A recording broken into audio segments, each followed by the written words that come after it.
There is a city that exists only in the space between memory and dust, a place that defined the very concept of war and ruin. For 10 long, bloody years, the Greeks and Trojans were locked in a siege that seemed destined to last until the sun itself burned out. Heroes died, gods interfered, and the walls of Troy stood impenetrable, mocking the greatest armies of Greece. But it was not the strength of arms that finally brought the city to its knees. It was a lie made of wood and horsehide, a deception so profound that it echoes through every war fought in the shadows to this day. To understand the fall, you must first understand the world of the Bronze Age, where the line between the earth and the heavens was thin and constantly crossed. This was an age of kings and wrath, where a single man's anger could doom thousands. The Greeks, led by the high King Agamemnon, had sailed 1,000 ships across the wine-dark sea to retrieve Helen, the face that launched 1,000 ships, stolen from Sparta by the Trojan prince, Paris. On the other side stood Troy, a mighty citadel ruled by the aging king Priam, protected by massive walls said to be built by the gods themselves. High atop Mount Olympus, the deities watched and wagered. Athena and Hera despised Troy, while Apollo and Aphrodite sought its protection. But as the 10th year of the war dragged on, the stalemate was suffocating the armies, and the appetite of the gods for slaughter began to wane.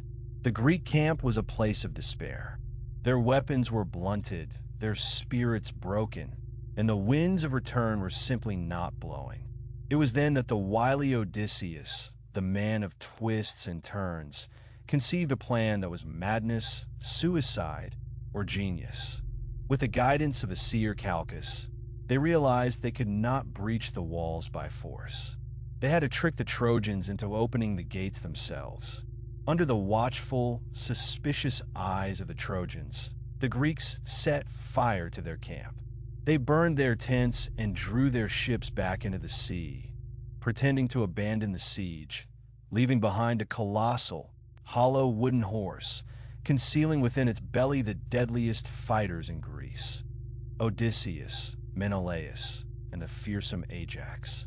To sell the lie, they left a single spy, a man named Sinon, to face the mercy of the enemy.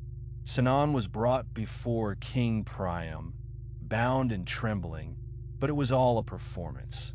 He spun a tale of calculated deceit.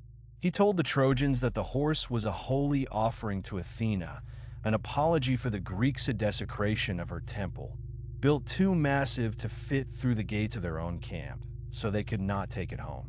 He warned them that if they destroyed it, Athena's wrath would turn upon Troy, but if they brought it inside the city, her favor would shift and Troy would become invincible.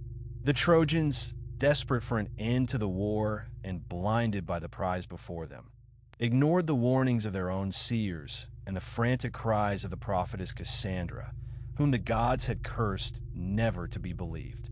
With ropes and pulleys, they dragged the monstrous horse through their gates, wheels rumbling over the stones, sealing their doom with their own hands. That night, silence fell over the Troada, a silence heavier than the war itself. The Trojans, believing their decade-long nightmare was over, feasted and drank the sweet, unmixed wine of celebration.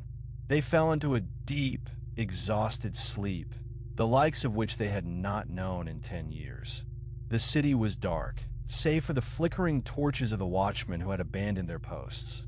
In the dead of night, Sinon signaled the fleet, which had silently turned back in the dark. He crept to the wooden horse and tapped on its side. The trapdoor dropped. The Greek warriors slid out into the shadowed streets, their swords drawn, eyes gleaming with the cold light of predators.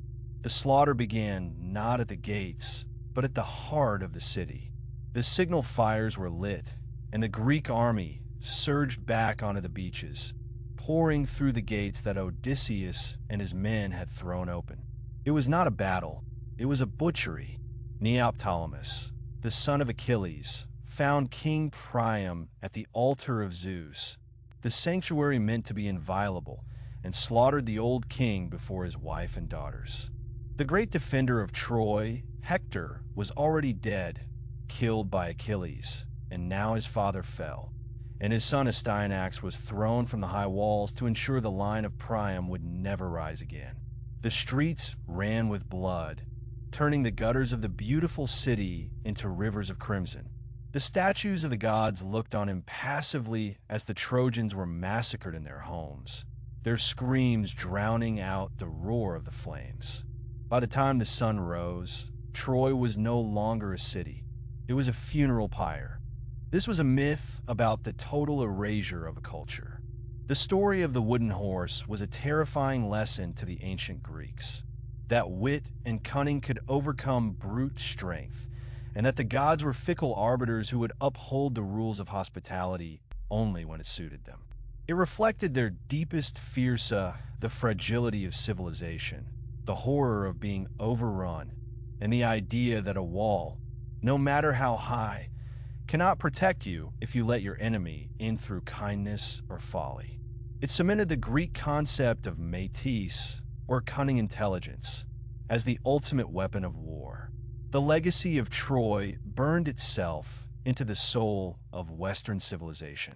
For 3,000 years, the city was believed to be a fantasy, a poem of war invented by Homer.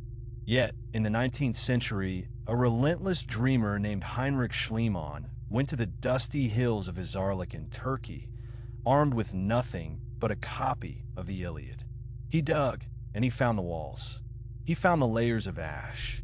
He proved that the memory of the war was not just a story, but an echo of a Bronze Age cataclysm.